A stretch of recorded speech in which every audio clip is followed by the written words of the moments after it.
1, 2, 3, 4 എന്ന 9 കാര്യങ്ങൾ 3, 3 എന്ന് ആ ഗണത്തിൽ അങ്ങോട്ട് പറയാം. ഓർത്തിരിക്കാനുള്ള സൗകര്യത്തിനാണ് ആദ്യത്തെ 3 കാര്യങ്ങൾ പറയാം. 1, യേശു ഏക ദൈവമാണ്. എത്ര പേർ സമ്മതിക്കുന്നുണ്ട്?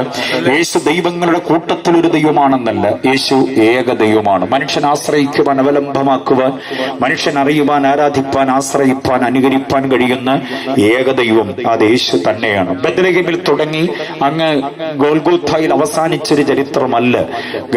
ബെത്ലഹേമിന് മുൻപ് യേശുവുണ്ട്, ഗോൽഗോഥായ്ക്ക് ശേഷവും യേശുവുണ്ട്. യേശുവിന്റെ പൂർവാസ്തിത്വം, യേശുവിന്റെ വർത്തമാനകാല അസ്തിത്വം ഒക്കെ നമ്മൾ വിശുദ്ധ ബൈബിളിലൂടെ പഠിക്കുമ്പോൾ യേശു ഏകദൈവമാണ്. ഏക നിത്യവർത്തമാന കാലത്തിൽ നിലകൊള്ളുന്ന അനുഗ്രഹീതമായ വ്യക്തിപ്രഭാവം, ഔന്നത്യത്തിന്റെ ഏറ്റവും ഉത്തുംഗ ശൃംഗത്തിൽ കഴിയുന്ന യേശു ഏകദൈവമാണ്.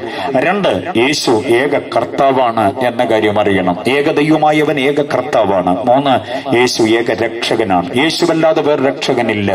ആകാശത്തിന്റെ കീഴിൽ മനുഷ്യരുടെ നൽകപ്പെട്ട രക്ഷയ്ക്കുള്ള ഏക നാമം യേശുവാണ് എന്ന് വേദപുസ്തകത്തിലെ അപ്പോസ്തല പ്രവർത്തികൾ എന്ന അനുഗ്രഹിത കൃതി 4-ാം അധ്യായം അതിന്റെ 12-ാം സൂക്തം പറയുന്നത് അങ്ങനെയാണ്. ആകാശത്തിന്റെ കീഴിൽ മനുഷ്യരുടെ നൽകപ്പെട്ട ഏകനാമം, രക്ഷയ്ക്കുള്ള ഏകനാമം. ഇത് കേൾക്കുമ്പോൾ ചിലർക്കെങ്കിലും പെരുവിരൽ മുതൽ ഉച്ചന്തല വരെ ഒരു വികാരത്തിന്റെ തരിപ്പുണ്ടാകാം. അതിനെ അവർ മതപരമായ വ്രണമെന്നോ വികാരപ്പെടുത്തലെന്നോ വ്രണപ്പെടുത്തലെന്നോ ഒക്കെ അധിക്ഷേപിക്കാറുണ്ട്. പക്ഷെ എങ്ങനെ അധിക്ഷേപിച്ചാലും അത് പറയാതിരിക്കാൻ ഞങ്ങൾക്ക് പറ്റില്ല.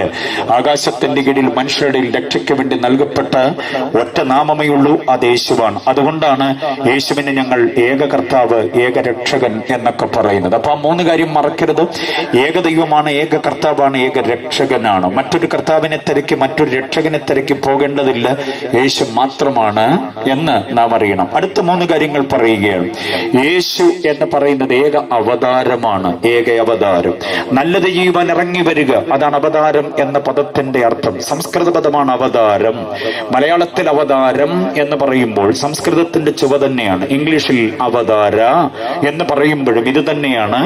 ഇറങ്ങി വരിക എന്തിന്? നല്ലത് ചെയ്യുവാൻ. തല്ലാനും കൊല്ലാനും പൊളിക്കാനും തകർക്കാനുമല്ല, പകരം തന്റെ ചോര നമുക്ക് വേണ്ടി നൽകി, തന്റെ പ്രാണൻ നമുക്ക് വേണ്ടി നൽകി, നമുക്ക് ജീവൻ നൽകേണ്ടതിന് വേണ്ടി ഇറങ്ങി വരിക. സതുദ്ദേശത്തിന് ഇറങ്ങി വരുന്നതിനെയാണ് അവതാരം. അങ്ങനെ ഒരൊറ്റ അവതാരം അത് യേശു മാത്രമാണ് എന്ന് നമ്മൾ അറിയണം. അപ്പൊ യേശു ഏക അവതാരമാണ്. അടുത്തത് യേശു ഏക മധ്യസ്ഥനാണ്. അടുത്തത് യേശു ഏക ആരാധ്യനാണ്. ഏക അവതാരം, ഏക മധ്യസ്ഥൻ, ഏക ആരാധ്യൻ. അതാണ് അടുത്ത 3 കാര്യങ്ങൾ ഉള്ളത്. ഇത് യേശു മാത്രമാണ്. വേറെ ആർക്കും ഈ പദവി വെച്ച് സങ്കല്പിക്കാൻ പറ്റില്ല.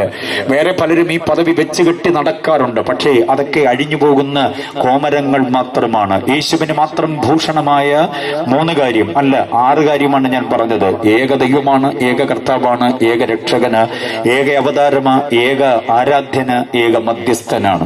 അടുത്ത 3 കാര്യങ്ങളൂടെ ഞാൻ ചേർത്ത് പറയാം, അപ്പോഴേ 9 തികയുള്ളൂ. അടുത്ത 3 കാര്യം, ഏക ജയാളിയാണ് യേശു. സകലത്തിലും ജയിച്ച ഒരുവനേ ഉള്ളൂ. നമ്മളൊക്കെ പലതിലും ചിലതിലും തോറ്റുപോയത്, ചിലതിലൊക്കെ ജയിക്കുന്നുണ്ടാകാം, വേറെ പല മേഖലകളിൽ നമ്മൾ തോറ്റവരാം. പക്ഷേ ഏക ജയാളി എന്റെ യേശു മാത്രമാണ്. അടുത്തത് ഏക യോഗ്യനാണ് യേശു. എല്ലാറ്റിലും യോഗ്യൻ യേശു മാത്രമാണ്.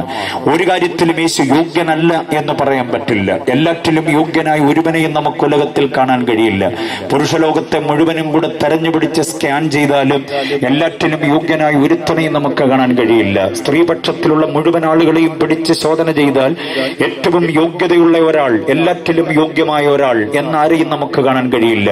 പക്ഷെ എല്ലാറ്റിലും യോഗ്യനായവൻ യേശു മാത്രമാണ്. സമ്മതിക്കുന്നവർക്കായി ഞാൻ ദൈവത്തെ സ്തുതിക്കുകയാണ്.